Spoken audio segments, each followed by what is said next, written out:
हमारे अयोध्या के एक संत वो राम जी को अपना चेला मानते थे। क्या मानते थे?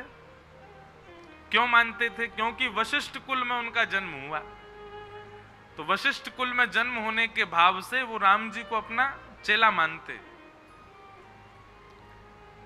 दुनिया के लोग तो कनक बिहारी जी का दर्शन करते, हाथ जोड़ते प्रणाम, वो जाते और मंदिर में जाके ऐसे खड़े हो जाते, सुखी रहो, प्रसन्न रहो, आनंद करो राघव, हमारा खूब आशीर्वाद तुमको, तुम ऐसे ही रहो। अब पुजारी आदि दर्शनार्थी सब बोलते बोले तो क्या बाबा बताओ, ठाकुर जी को आशीर्वाद देवे। बोले तुम नहीं जानते, मैं वशिष्ठ कुल में हूं तो उस नाते से मैं इनका गुरु हुई हूं। किसी ने एक दिन कहा, बोले आप तो इनको अपना शिष्य मानते हो, जे आपको गुरु मानते हैं? तो आप श्री ने राम जी से जाके कहा, बोले चेला राम, अब लोगों को संशय हो रहा है कि तुम हमको गुरु मानते हो कि नहीं, सबको बताओ। ऐसा कहकर के चले गए। तो राम जी की सवारी निकलती, रोज शाम को पालकी में बैठ करके जाते। तो पालकी में जो चल स्वरूप ठाकुर जी का विराजमान होता, वो जैसे ही अयोध्या की यात्रा पर जाता, एक स्थान पर आकर के ठाकुर जी का मुकुट गिर जाए। अरे पालकी रोको, पालकी रोको, पर्दा करो, ठाकुर जी का मुकुट गिर गया। सब लोगों ने मुकुट धराया और मुकुट धरा के जैसी पालकी पुनः उठाई, फिर से ठाकुर जी को मुकुट गिर गो। पुजारी जी आदि बोले ठाकुर जी कभी मुकुट गिरते ही नहीं, और मुकुट कोई ऐसा नहीं कि सिर पे पूरा ठाकुर जी धारण नहीं कर रहे हो कि बार बार गिर रहे हैं, अच्छे से बढ़िया से बैठा है और अब तक तो बढ़िया पहन के ही आए हैं, ये अचानक से कैसे मुकुट गिरने लगे? तो जो ठाकुर जी को अपना शिष्य मानते तो उनके घर के सामने की घटना, वो ऊपर छत पे से खड़े होकर बोले नहीं पहनेगा मुकुट, गुरु जी के घर के सामने मुकुट उतार के ही निकलेगा। अब सब लोग बोले अरे ये तो पागल हो गए, बताओ ये कोई बात है? ठाकुर जी मुकुट नहीं पहन रहे, ये यूं कह रहे हैं कि हाँ ये गुरु के प्रति सम्मान दिखा रहे हैं, मुकुट उतार के ही निकलेंगे घर के सामने से। तब तो लोगों ने उनकी बात को नहीं माना, परंतु आगे के समय में जितनी बार पालकी वहां से निकली, कहते हैं अब तो नियम है, आज भी उन वैष्णव का घर है, वहां पर राम जी की पालकी रुकती है, मुकुट उतारा जाता है ठाकुर जी का, तब जाते हैं वहां से, क्योंकि ठाकुर जी ने ये बताया कि नहीं मैं भी इनको गुरु ही मानता हूं। ये प्रेम की स्थिति है। कितनी घटनाएं ऐसी, कितने ऐसे लीलाएं हैं, ठाकुर जी प्रेम की स्थिति में आ जाते हैं तो फिर अनुभव कराते हैं। तो भैया श्रद्धा, निष्ठा, भक्ति और प्रेम, ये चार अवस्थाओं में इस प्रकार के भाव हैं। फिर किसी का प्रश्न आया, आजकल मनुष्य के मन में हमेशा किसी ना किसी बात को लेकर अशांति बनी रहती है, जीवन में किस प्रकार मन को शांत किया जा सकता है? कुछ महापुरुष का कहना होता है कि त्याग से शांति मिलती है, क्या वास्तव में ऐसा कहना सही है? किसी महापुरुष ने नहीं कहा है कि त्याग से शांति मिलती है, स्वयं आदि पुरुष भगवान कृष्ण कहते हैं त्यागात शांति अनंतरम। श्रीमद् भगवद गीता में कहते हैं जितना त्याग में जीवन होगा उतने शांत रहोगे जीवन में। सबसे ज्यादा अशांत कौन है? जिसने बहुत भर रखा है, जिसने बहुत अपने पास इकट्ठा कर रखा है, सबसे ज्यादा अशांत वही है। और सबसे ज्यादा शांत कौन, प्रशांत कौन? जिसके पास ज्यादा व्यवस्था नहीं, ज्यादा विस्तार जिसने नहीं किया। क्षमा करना, यहाँ कई बहुत हमारे मथुरा के लक्ष्मीपति लोग भी बैठे होंगे, पर जितनी ज्यादा प्रॉपर्टी खरीद लो, जितने ज्यादा पैसा इन्वेस्ट कर दो, बड़ी बड़ी बिल्डिंग बना, उतनी अशांति बढ़ती चली जाएगी, उतना व्यक्ति विचलित सा रहेगा, उसको उसके मन में शांति आ ही नहीं सकती। इसीलिए भगवान कहते हैं जितना जितना हो सके त्याग करो, जितना कम सामान उतना सफर आसान। अब आप 10 लगेज लेकर के फ्लाइट में जाओ, परेशान है जाओगे, ये सामान वो सामान यहां धरो वहां धरो। एक बैग लेके जाओ, हम 2 जोड़ी कपड़ा ले जाओ, खूब सुखी से जाओगे, आनंद से आराम करते हुए। ठीक वैसे जीवन भी एक सफर है, इसमें जितना ज्यादा भर लोगे उतनी अशांति रहेगी, और जितना कम रखोगे उतने प्रसन्न हो। आपको पता है, एक बात बताएं, भगवान श्री कृष्ण के तीन ही सखा थे, प्रभु श्री राम के तीन ही सखा थे। ज्यादा ऐसे तो भगवान ने प्रेम बहुत लोगों से किया, भगवान ने अपना संबंध अपना व्यवहार कई लोगों से रखा। ब्रजमंडल के सखान की बात अलग है, लेकिन वैसे पूरे जीवन में संग रहने वाले, ठाकुर जी की लीला में संग रहने वाले, राम अवतार में भी तीन ही थे, कृष्णावतार में भी तीन ही थे। राम अवतार में प्रथम सखा कौन, मित्र किसको बनाया ठाकुर जी ने, राम जी ने? केवट को। उसके लिए सखा का शब्द आता है, राम जी ने उसको अपना सखा माना। और सखा कौन, जिसके पास दोबारा जाया जाए वो सखा। प्रभु श्री राम बोल के गए, बोले हम जब लंका से लौट अपनी 14 वर्ष की यात्रा पूरी करेंगे, हम आएंगे तुम्हारे पास। और राम जी गए उसके पास में। तो पहला सखा केवट, दूसरा सखा बानर राज सुग्रीव, और तीसरा सखा जिसको बाद में लंकापति बनाया विभीषण। ये तीन ही सखा थे राम जी के। अब प्रेम तो बहुत लोगों से था, पर सखात्मक रूप से जिसको स्वीकार किया प्रभु श्री राम ने, तो तीन ही है। ऐसे भगवान श्री कृष्ण के भी तीन ही सखा हैं। पहले अर्जुन, वैसे पहले नंबर पे अर्जुन है नहीं, सबको लगता है कि पहले नंबर पे अर्जुन है। पहले नंबर पता कौन है? उद्धव। कौन? उद्धव। वृष्णीनाम प्रवरो मंत्री कृष्णस्य दैत सखा। केवल सखा नहीं, दैत सखा। शिष्यो बृहस्पतिर साक्षात उद्धवो बुद्धि सत्तम। तो भगवान के प्रथम सखा कौन है? उद्धव। भगवान के दूसरे सखा सुदामा। भगवान के तीसरे सखा अर्जुन। ज्यादा बना ही नहीं ठाकुर जी ने। क्यों? संबंध भी ज्यादा, व्यवहार भी ज्यादा, व्यापार भी ज्यादा, विस्तार भी ज्यादा। जितना ज्यादा रहेगा उतनी टेंशन रहेगी। ठाकुर जी बोले वैसे ही कम टेंशन है मुझे, मैं और सखा क्यों बनाऊं? ज्यादा सखा नहीं रखे ठाकुर जी।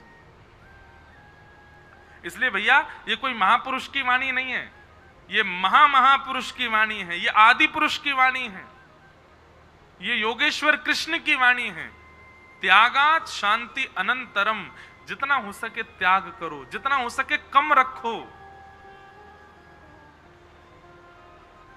फिर आपने दूसरा प्रश्न किया, क्या हम सभी को अपने जीवन में गुरु बनाना अनिवार्य है? क्या बिना गुरु दक्षिणा नहीं बेटा, उसको दीक्षा बोलते हैं। अगर ये बड़े हो तो सॉरी बेटा बोल दिया हमने। क्या हम सभी को अपने जीवन में गुरु बनाना अनिवार्य है? क्या बिना गुरु दक्षिणा नहीं, दीक्षा। क्या बोलना है? कई लोग आके हमसे भी बोलते महाराज जी गुरु दक्षिणा दे दो, तो लो 500 रुपया लो भाई, दक्षिणा तो यही है। गुरु दीक्षा के ज्ञान एवं भगवत प्राप्ति संभव नहीं है। यदि नहीं तो गुरु बनाने के क्या नियम है एवं गुरु बनाने के पश्चात हमें गुरु के प्रति क्या भाव? अब ये तो पूरी कथा हमारी यही में रह जाए, इतने सारे प्रश्न। देखो, गुरु बनाना जरूरी है, पर हम हर कथा में कहते हैं दीक्षा से पहले दिशा लेना जरूरी है। अगर आपने दिशा ग्रहण नहीं की है तो फिर दीक्षा मतलब एक बात ये समझ लो, दिशा और दीक्षा, दिशा प्रथम स्टेप है। जैसे विवाह करने से पहले जिससे हम विवाह कर रहे हैं उसको जानना बहुत जरूरी है, उसके बारे में पूरी पता करना बहुत जरूरी है। कहीं बिना पता किए ब्याह कर लिया तो फिर बाद में पछताओ। ओहो ये तो बाहरी रूप से देख करके हमको लगा बढ़िया ही होगा, लेकिन यहाँ आके पता चल कुछ भी नहीं है। तो इसलिए पहले ही उसकी जांच कर ली जाए कि हाँ भाई ये काम वाम ठीक करते हैं कि नहीं, इनके घर परिवार में मांस मदिरा तो नहीं बनती, इनके परिवार में कोई गलत काम तो नहीं होता, आदि आदि ये सब बात पहले पूछ ली जाए, उसके बाद में विवाह किया जाए तो ही नियम है। ऐसे ही दीक्षा से पहले दिशा ग्रहण करो। जिस गुरु के प्रति भाव आ रहा हो कि इनसे हमें दीक्षा लेनी है, उसकी वाणी सुनो, वाणी सुनकर के अपने जीवन में उतारना प्रारंभ करो। और जब मन में ऐसा लगने लगे कि हाँ परिवर्तन हो रहा है, अब हमारे अंदर पूर्ण रूपेण विश्वास जग चुका है कि यही हमारे गुरु हैं, तब दीक्षा ग्रहण करो। अनिवार्य है, क्यों क्यों अनिवार्य? अब ये भी सुनो। कई बार वीवीआईपी रिस्ट्रिक्टेड एरिया में प्रवेश नहीं करने दिया जाता। क्यों? वीवीआईपी लोग हैं अंदर, सब थोड़ी जाएंगे। लेकिन आपकी किसी वीवीआई से पहचान हो तो उसको फोन लगा दो, भैया हम बाहर खड़े हैं, अल्लाह पुलिस वाले से बात कराओ, लो भैया बात करो, हाँ द्वार खोलो, इनको अंदर आने दो। ठीक वैसे ही वैकुंठ जो है बड़ा वीवीआईपी एरिया है। गोलोक धाम जो है ये वीवीआईपी एरिया है। साकेत धाम वीवीआईपी एरिया, यहां सबको एंट्री नहीं है। लेकिन जो भगवत वार्ता करते हैं, जो वैष्णव भाव में रहते हैं, जो ठाकुर जी की सेवा करते हैं, जो गुरु पदवी पर विराजमान है, उनकी कहीं ना कहीं वहां पहचान है। अगर हम मृत्यु के बाद वहां जाना चाहें तो हमको नहीं जाना दिया जाएगा। लेकिन हम कंठी दिखा करके, अपने शंख चक्र दिखा के, तिलक दिखा के गुरु जी का नाम बोलते हैं, बोले उनके शिष्य हैं, तो द्वार खुल सकता है, भीतर प्रवेश मिल जाएगा। इसलिए गुरु दीक्षा आवश्यक है। समझ में आई बात? लेकिन इसका मतलब यह भी नहीं है कि बिना गुरु दीक्षा के वहां एंट्री नहीं मिलेगी। खुद वीवीआईपी बन जाओ, खुद ही उस लेवल पे पहुंच जाओ, पर फिर भी गुरु सबने जीवन में बनाया। अब हम तो दीक्षा देते नहीं, पर जल्दी देंगे। हम सभी लोग अपने घरों में बार त्योहार एवं कभी कभी अपनी आवश्यकता, अभी बाद में बताएंगे, बहुत बड़ा है। महाराज जी मेरे आपसे 2 प्रश्न हैं। पहला प्रश्न कि श्रीमद् भागवत के अनुसार कुंती कृष्ण की बुआ थी और कृष्ण जी बहन, हम समझ गए क्या है। आप ये पूछना चाह रहे हैं कि भगवान की बहन है सुभद्रा और भगवान के भैया अर्जुन, तो सुभद्रा जी का ब्याह अर्जुन से कैसे हो गया? वो दोनों तो बहन भाई हुए। ठाकुर जी संबंधों में विप्त नहीं होते। भगवान कभी संबंध नहीं देखते। उनके ऊपर काल चक्र नहीं होता, उनके ऊपर जाति चक्र नहीं होता, उनके ऊपर संबंध चक्र नहीं होता। इसलिए कई सारी ऐसी लीलाएं हैं ठाकुर जी की, उन पर संशय आपको हो सकता है, ये कैसे हो गया? आज तो ये हो ही नहीं सकता, पॉसिबल ही नहीं है। ठाकुर जी ने कैसे किया? कर्तुम अकर्तुम अन्यथा कर्तुम समर्थ ईश्वर, इसका यही उत्तर हो सकता है। क्या? जो कोई नहीं करता वो ठाकुर जी कर देते हैं, और जो सब कोई करता है वो ठाकुर जी नहीं करते हैं। तो उनके ऊपर संबंधों की और जातियों की आदि आदि ये सब जो चक्र हैं, जो मानवों के लिए हैं, उसमें ठाकुर जी नहीं है। ऐसे तो एक ही 2 ही ब्याह होने, 16,108 ब्याह भी तो कर लिए अकेले ने। प्रश्न तो इस पर भी उठेगा, अनेक प्रश्न उठ सकते हैं उठाने पर तो भगवान के ऊपर। लेकिन भगवान इन सब चीजों से परे हैं, इन सब का कोई भाव, इन सब की मर्यादा के लिए ठाकुर जी ने राम अवतार लिया है। वहां जाइए, वहां जाकर के देख लीजिए, सारी मर्यादाओं का पालन किया है। लेकिन भगवान श्री कृष्ण ने मन में विचार किया, आगे कलयुग आने वाला है, अब मैं मर्यादाओं को पीछे छोड़ करके अब ज्ञान की बातें थोड़ी करें, थोड़ी धर्म की रक्षार्थ चर्चा करनी है। इसलिए ठाकुर जी ने मर्यादाओं के लिए तो राम अवतार रखा है। वहां मर्यादाओं का देखिए, दर्शन कीजिए। पत्नी के प्रति एक पत्नी व्रती रहे, भाइयों के प्रति कैसा भाव, माता पिता के प्रति कैसा भाव, संसार के प्रति कैसा भाव। लेकिन जब कृष्णावतार प्रारंभ हुआ तब ठाकुर जी के अनेक भावनाएं थी प्रस्तुत करने की, तब मर्यादा को ठाकुर जी ने प्रमुख नहीं माना। लेकिन इसका मतलब यह नहीं कि हम भी ऐसा करें। हमारे लिए ठाकुर जी ने राम अवतार लेकर के मर्यादाओं का पूरा रूप दिखा रखा है कि भाई मर्यादा तो ऐसे ही पालन करनी है। इसलिए हमारे पूज्य पिताजी महाराज कथा में कहते हैं, राम की करनी करो, जो राम जी ने किया वो करो, पर कृष्ण ने जो किया है वो आप कर नहीं सकते। इसलिए कृष्ण ने जो कहा है वो करो। राम जी ने जो किया है वो करो, कृष्ण ने जो कहा है वो करो। क्योंकि कृष्ण की करनी आप कर नहीं सकते, राम जी की करनी आप सब कर सकते हो। राम जी ने ऐसा कुछ किया ही नहीं जो मानव नहीं कर सकता। फिर आपका दूसरा प्रश्न क्या है? सप्तम दिवस के श्रीमद् भागवत में प्रथम से तृतीय दिन तक महाभारत के युद्ध समाप्त हो गया और आज कृष्ण जन्म में, तो कृष्ण का जन्म से पहले महाभारत का युद्ध समाप्त। अब देखो ये यहां आपने एक प्रकार से ये बता दिया कि आपने कथा ध्यान से सुनी ही नहीं। जिनका भी प्रश्न है, अब उनको बुला के तो नहीं बोलेंगे, लेकिन इस ध्यान से सुनने वाली कथा थी। महाभारत युद्ध का प्रसंग क्यों सुनाया गया था? क्योंकि सौनकादि ऋषियों ने प्रश्न किया था कि ये परीक्षित कौन है, इसके बारे में हमको बताओ। जो भागवत की कथा सुन रहे हैं तो उनके बाद बताने के लिए बताया गया कि यदा मृदे कौरव संजयानाम, एक बार की बात है, महाभारत युद्ध हुआ था और महाभारत युद्ध के बाद में जो अभिमन्यु की पत्नी उत्तरा थी, उसके गर्भ के बालक की भगवान ने रक्षा की, वही बालक का जन्म हुआ।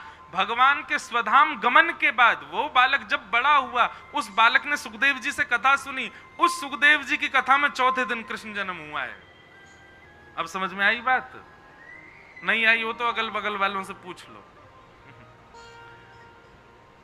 ये कोई लीला क्रम से नहीं सुनाई जा रही है।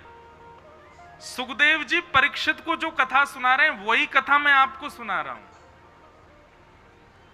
वहां वो ये बात सुना रहे हैं कि कृष्ण का जन्म हुआ परीक्षित को, और परीक्षित कौन है उसके परिचय के लिए महाभारत की कथा सुनाई गई थी। इसलिए भगवान के अवतरण से पहले महाभारत युद्ध हुआ। इसीलिए बार बार हम कहते हैं इधर देखो, सुन लो, नेका सुन लो। नहीं मानते हैं बात, करनी अपने मन की। अब आगे क्या है? यदि कोई व्यक्ति नित्य जीवन में सात्विक रहता है, मांस मदिरा प्याज लहसुन इत्यादि का सेवन कदापि नहीं करता है, नित्य प्रभु की सेवा करता है, परंतु दूसरी तरफ लोगों को अपनी ओर आकर्षित करने के लिए अथवा उनसे अपना काम निकलवाने के लिए झूठ का सहारा लेता है, उन्हें अपने पैसों से मदिरा पान करवाता है, क्या शास्त्र इसकी इजाजत देता है? शास्त्रों के अनुसार उसके चरित्र का मूल्यांकन किस प्रकार किया जाए? पाखंडी। किस रूप में? पाखंडी। इसी को तो पाखंड कहते हैं। क्या हम ये नहीं करेंगे, हम वो नहीं करेंगे, हम ऐसा नहीं खाते, हम वैसा नहीं खाते, हम बिल्कुल शुद्ध हैं, पवित्र हैं, पर अपने स्वभाव में सारी वो वस्तुएं हैं जो एक पापी के भीतर होनी चाहिए। केवल अपने आकर्षण के लिए, अपने भाव के लिए ही दिखा रहे हैं सबको कि हम इतने पवित्र और इतने वास्तविक जीवन में हैं।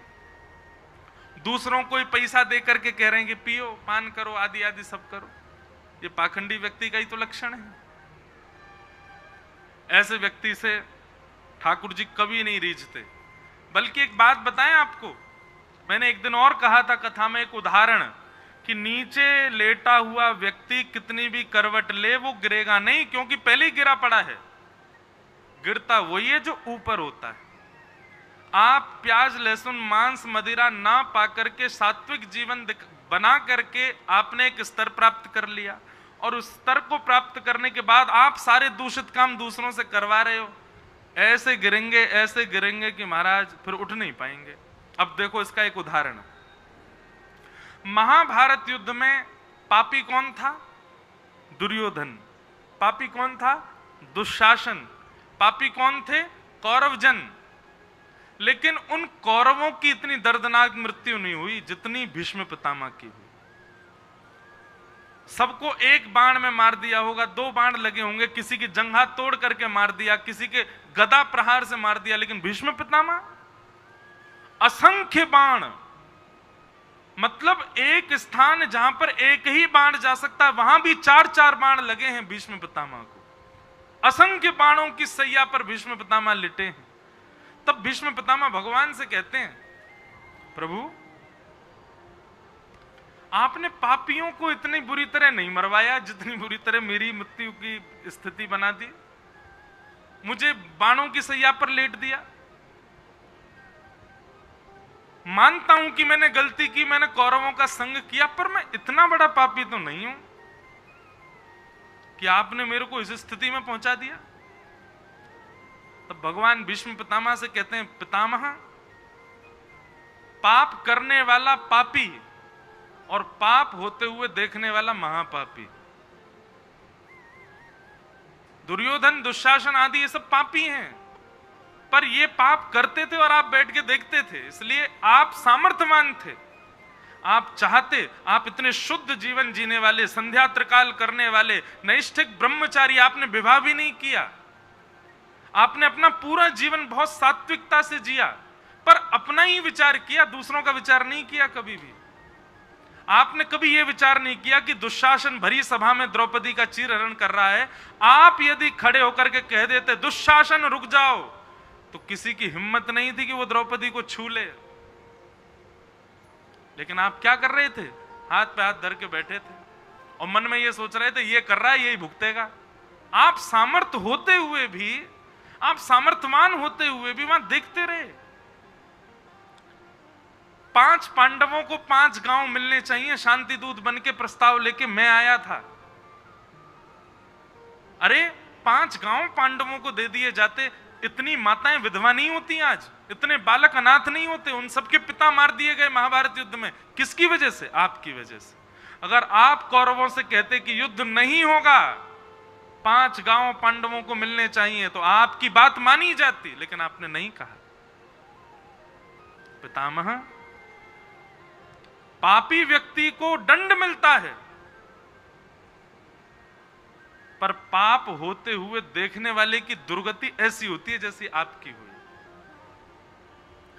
इसलिए ये जो अंतिम भाव, अंतिम प्रश्न आया है, अगर प्रश्नकर्ता के परिचय वाला व्यक्ति है तो उसको जाके समझा दीजिए, बहुत भयानक अधोगति होगी। क्यों? क्योंकि आप आचरण शुद्ध कर रहे हो, परंतु जब प्रत्यक्ष करने की बात आ रही है तो आप सारे गलत काम कर रहे हो। छल, कपट, ईर्ष्या, द्वेष, अभिनिवेश, अहंता सारे आपके भीतर है। बस दिखावे के लिए प्याज छोड़ दी, लहसुन छोड़ दी, और ये नहीं करना, वो नहीं करना, इतना शुद्ध पवित्र जीवन जीना है।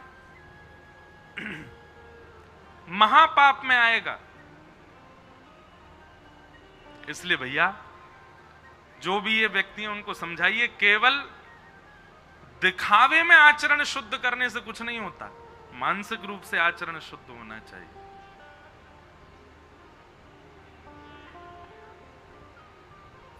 तो एक प्रश्न और है, अब ये कल बताएंगे। बोल वृंदावन बिहारी लाल की।